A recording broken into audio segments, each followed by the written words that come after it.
What's up, everybody, and welcome to my SmackDown review. In my opinion, I think this is the A show nowadays, but on tonight's show, the Intercontinental Championship will be on the line with Miz versus Ziggler, and Dean Ambrose will go one-on-one with John Cena.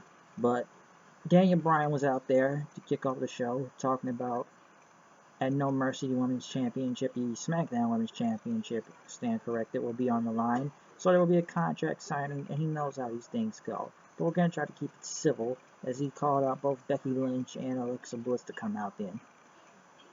Because of, Alexa won her failed five-way match.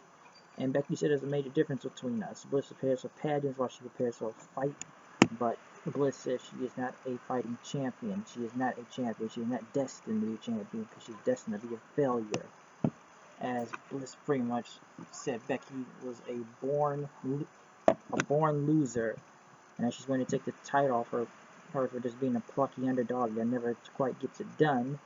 But Lynch said she wasn't born champion. She was born in a small house in a side of old Dublin, taking a job to barely make ends meet, and she's worked her ass off to get to where she is today. And she said she's fought hard to become the champion, and she would take anybody out and rip Alexa Bliss's head off. She tries to get it, but Bliss said she said she was destined to be a champion, and you are not. As Bliss grabbed the contract, I guess signed it and hit Becky with it and flipped the table. Becky went back out there and chased her off, then holding up the title. After that,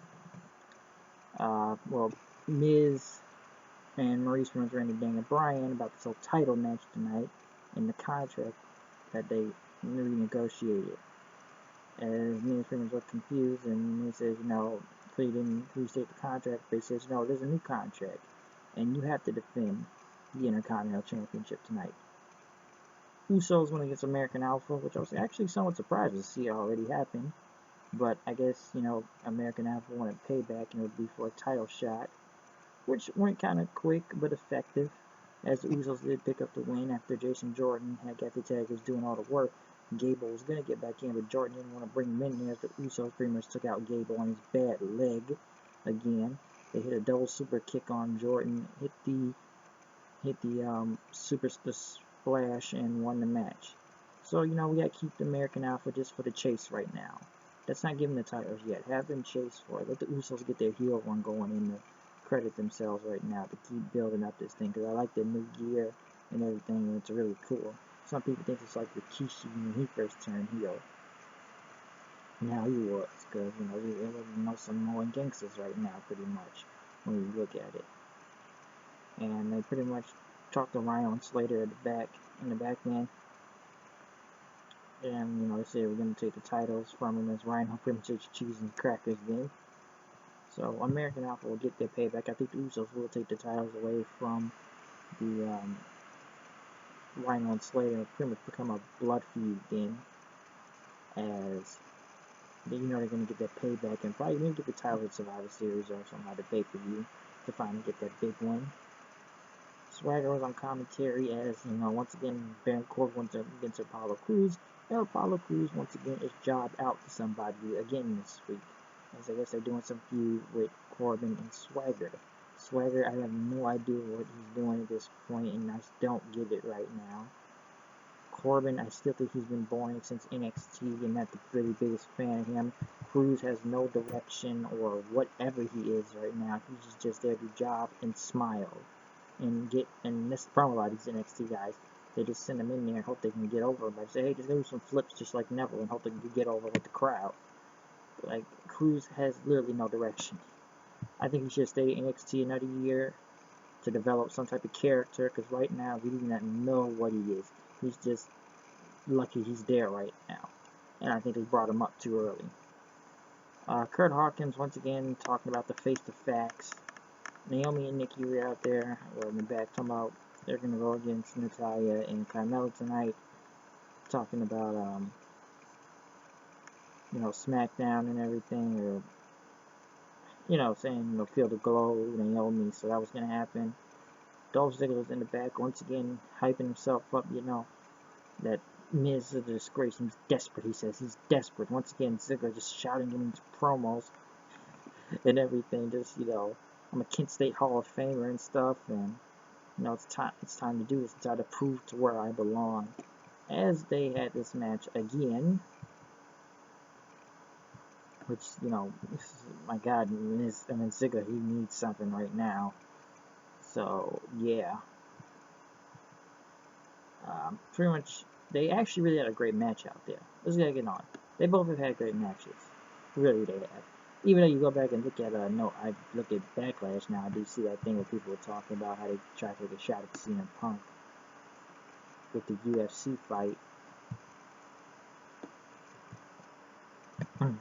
With the UFC fight and everything.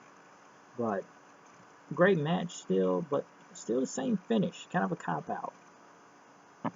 Maurice was ejected, but Miz was able to get the spray again, and then hit the skull crushing finale on Ziggler for the win in. So, once again, we kind of get the same finish. I don't know if there'll be a rematch or Orton or Daniel Bryan will do something about it, but we'll see. But they still did a really great match out there. Randy Orton pretty much squashed Eric Rowan. Pretty much, you know, he was made it clear now. But he pretty much RKO'd Rowan, and then Rowan disappeared, and Wyatt held the mask open, held the mask in his hand and said to death to his part. And, you know, Randy, that he can dive up with Bray as a god. He's a more, you know, this whole feud has been bad, to be honest. I don't know, Bray Wyatt just saying the same thing. Why you lying? Why you lying? Why you lying? So this feud's gone nowhere with them. It's like it's just there to be there. And Orton, you know, I think that really hurt this is, you know, Orton getting hurt at SummerSlam and didn't have that concussion. And hey, Kane, we gotta push that new upstart Kane. Wyatt couldn't even beat Kane. So I don't know what's the thing with Bray Wyatt. They've literally destroyed this guy at this point. He has no Wyatt family. Eric Rowan literally cannot survive on his own because they just come out to that Asian music like usual. It looks like this feud is gone nowhere, to be honest. It's gone nowhere. It's like it's just there to be there. So I don't think this feud has done anybody any favors really. And Bray Wyatt is just cutting the same old thing, same old. It's just almost like he's one-dimensional in a way. And I like Bray Wyatt, but, you know, some people call him, I was listening to JD, they used to call him the face of failure, as people would call it, or, I don't know, face of fear, either worlds, either taking so many losses. My God, his pay-per-view match losses are insane. It was like 10 and 15 and 2 or 18 and 2. This is by himself. This is without the Wyatt family. And the Wyatt family's been broken up like 2 times now. Harper's hurt. Strowman, he gets a push. Eric Rowan is whatever. Bray Wyatt is lost at this point. AJ Styles was in the back, which finally saw the champ that runs the camp. Asked about his opponents. Is he going to be ready at No Mercy in a triple threat match? And, you know, he doesn't have to get pinned to lose, but, you know, he's going to tear them apart. I'm going to let them two tear each other apart tonight. Natalya and Carmella were supposed to be against Nikki Bella and Naomi, but since Carmella kept beating up Nikki Bella, which, once again, whoever takes Nikki Bella as a face must be on something, because I don't think she's trying, that no one takes this whole sympathetic babyface character to go anywhere, really. So, yeah. It's not really going anywhere, so I'll give it that. So I don't think Nikki Bella was ever a good face, really, and people just won't believe it. They really don't believe it really as a face. And then the main event came on, Dean Ambrose versus John Cena, which I know people are going to be surprised at this, but John Cena lost clean. They really had a good match. And John Cena lost clean, but not to a finish, but a roll-up for the win on Cena. But then after that, AJ hit him with the forearm, and then he hit a Pele kick on Ambrose, but Daniel Bryan said that Shane McMahon promised Dean Ambrose a one-on-one title shot.